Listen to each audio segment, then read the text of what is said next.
Now, if I invited you to play the world's greatest sport, and you showed up to a gymnasium and I just started throwing sticks and random balls at you, footballs, golf balls, baseballs, basketballs, and I'd set up a net and a hoop and just said, "What sport will you play, champion?"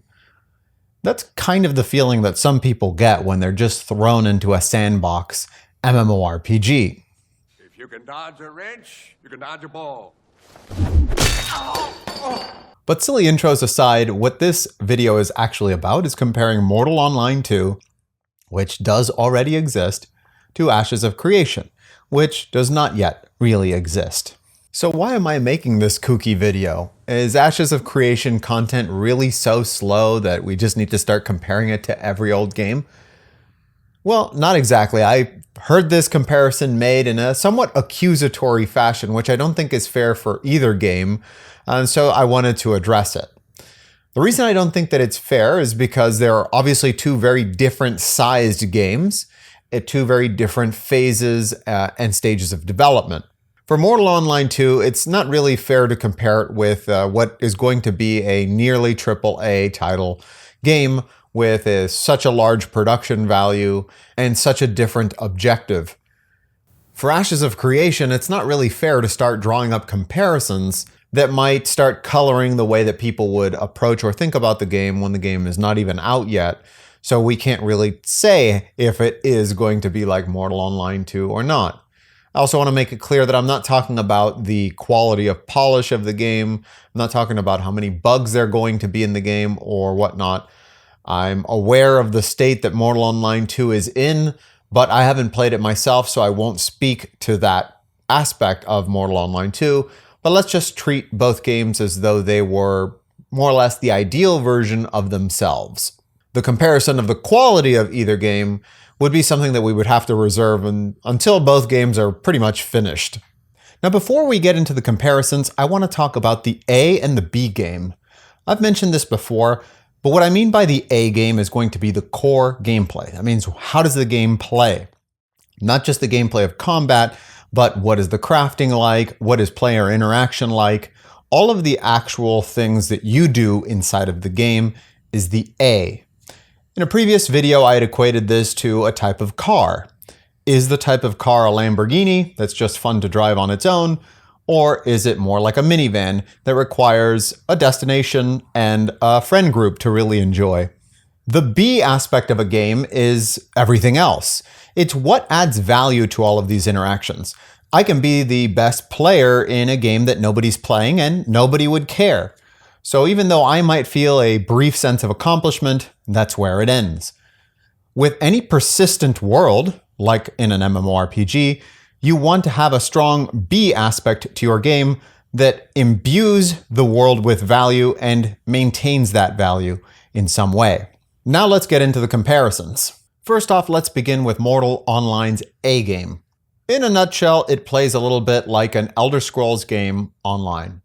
It has similar elements in crafting. The combat is very similar. So if you've played some of those games before and is hearkening more back to sort of Oblivion, Morrowind era, then you know more or less what the gameplay is going to be like in Mortal Online 2. Now, if you're not familiar with the Elder Scrolls franchise, I don't know where you've been for the last 20 years. If you do like RPGs, which is why you'd be watching this video, but look it up. It's just direction-based combat and blocking. There's bows and arrows. There's charging of spells. It's action-y, but it's a little bit old school. So let's leave it at that. Now, we don't have a clear concept of what the A game will be like for Ashes of Creation. That's one of the biggest concerns that I've brought up about the game, that we're this far along in development and we still only have glimpses of what the actual combat is going to play like in the end product. However, it's safe to say that it's going to be a little bit more modern and action-driven, so even though you may prefer one to the other, it's all going to be subjective, they're going to play quite differently from one another. The crafting elements in both of these worlds are going to be fairly robust in both instances.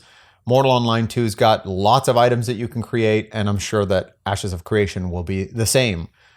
They both have economies that are player-driven, and they both have worlds that are mostly PvP-driven. So there are definitely overlaps in their experiences, their A game. But now let's focus on what I think will make these games most distinct from one another, and that is the B elements of each of these games. Mortal Online 2 has the concept of leaving the world very open-ended and just leaving full agency with the player. That is to say, you can just get in there, start ganking people, or hop on a coffin and start whacking some zombies, try to mine, try to build a house, tame a horse, shoot a horse, do whatever you want. Really, it's just open-ended. And the problem with that can be that it leaves some people in the same place as entering a gym and being presented with all the sports equipment that I can throw at you and being told to play a sport. Now, it's not that you might lack direction. You might know exactly what it is that you want to do. But in a world in which you need other people to do it, it may be hard to collaborate. I may value something differently than what you value. And if I'm not a part of your process, that is to say, if I'm not a cog of the machine that drives your value, then I have no value to you and it's hard to cooperate. In essence, this is what the node system is designed to do in Ashes of Creation. The node system in Ashes of Creation gives everybody a role. One of the problems that I discussed in my Crowfall video, and I think has been echoed by Zyback TV and other people, is that in a game that only a few people can win, most people are going to lose. How do you keep people engaged? In the Kickstarter video for Crowfall, they actually said, well, that's the time where you have to reset the game because somebody has already won the game. That's not the way that most MMORPGs work, and that's not the way that most persistent worlds work. Sure, you can throw out the game board and start over from scratch, and that's what a lot of multiplayer games do. Just think of a first-person shooter that has another round come up, and now you have another chance to win. But in a world that is going to generate and maintain value, you need some form of persistence. You need my actions, my efforts to have long-term results that have to be overturned perhaps in some way so that they're not permanent, but they have to be overturned through the actions and long-term efforts of another player. Now, what's important about systems that you add that live in this B space is that they add value to the interactions of players. Ultimately, the goal should be to make it so that the guy who wants to log in and just mine, the guy who wants to become the best boat builder, the guy who wants to just make the best shields, all of these people have room to live and win in their own way within the world. If these wins can add up to a cohesive experience that makes everybody's experience more valuable, that is to say, if there's nobody to use the shield that the shield maker made, his win seems pretty hollow. He could make the best shield in the world, there's nobody to use it, there's nobody to value it, and so he loses interest. However, if there's somebody that is ready to pick that shield up, take it into glorious battle, and come back with the story of having, won the day because of it, now suddenly that shield has value, and therefore the shield maker's win has value.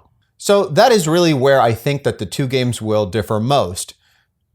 Ashes of Creation has always led with their B game. That's why they already have their B game almost entirely sussed out.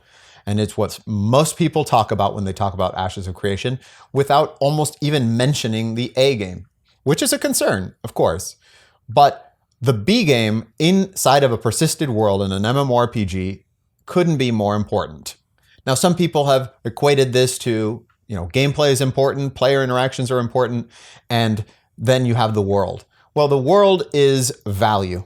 And yes, you can value the world for any reason. It could be just arbitrary, it could be because you enjoy the lore, but something has to drive value into that world. All of the systems that you create for the B game should be in service of driving that value. So I want to be absolutely clear that a strong A game can be reason enough for itself. I've played countless hours of Smash Bros. Well after there was nothing left to unlock simply for the fun of playing the game itself. That's what the whole Lamborghini versus minivan metaphor is all about. The game can be like a Lamborghini that's just fun to drive. But I don't know about you, I never played Morrowind or Oblivion for the gameplay itself. I played it for the expansive world, the near infinite possibilities in my character customization. And this is where it becomes a little nebulous. It becomes a bit hard to pull the gameplay and the extra apart. But in essence, the best way to conceptualize it is the A game is the how and the B game is the why. Now it gets a bit complicated because you have internal and external value. For an example of that, you can think about when you've shown somebody a creation you made in Lego or something, and they were just not really that impressed. Some games like Minecraft excel at internalized B value. But if it wasn't for the fact that Minecraft were valued externally, as in people like watching the content and everything, maybe the tower you made, maybe the castle you made wouldn't have much value to anyone at all. And that would have a negative impact on the internalized value of your next castle. You may not be so thrilled to create it if you know that when you show it to your friends, they're just going to shrug and say, cool. And this is one of the things that can lead to a devaluation of a game over time. In the case of Minecraft, which is quite unique, the constant creation of videos and content has maintained value within the world. So one very important thing to note here is that ganking can be a very good internalized B value. You just want to go out and grief somebody, but it has a negative impact on the external B value of the game. Another player might think, why am I going to craft all this stuff? Why am I going to go get a horse if I'm just going to get murdered? There's no point to this. However, if a system can turn that ganking into something that's beneficial for, let's say, your side, your country, then now you have value added to the actual game from your internalized B value. Whether that turns out to be a net positive is entirely up to the system holding it up. So in summation, A game, all of the gameplay, B game, the destination, the goal, and the reason that you give that gameplay value other than just the simple fun of playing it. Now I would ask, what are the systems in place for driving value in Mortal Online 2? I think that that's probably the place that Mortal Online 2 and Ashes of Creation differ most. But I want to know what you think, so please let me know in the comments if I've missed something of Mortal Online 2. I haven't had a chance to play it. That's another problem with Mortal Online 2, but I'm not here really to discuss what the problems of it are. It's just that it has a barrier to entry in the form of the price. But let me know if you're a Mortal Online 2 player. Tell me, what are the systems that they have in place to drive value into the world? Okay, so that doesn't just mean I enjoy the PvP, I enjoy ganking people, or I like just making my character powerful. You can do that in any game. But what is it that makes your doing of that thing interact with other players and drive some sort of cohesive value forward as a community? Is there such a thing?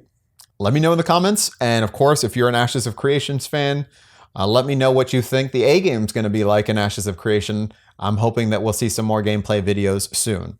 So like, comment, and subscribe if you like this video, and I'll see you next time.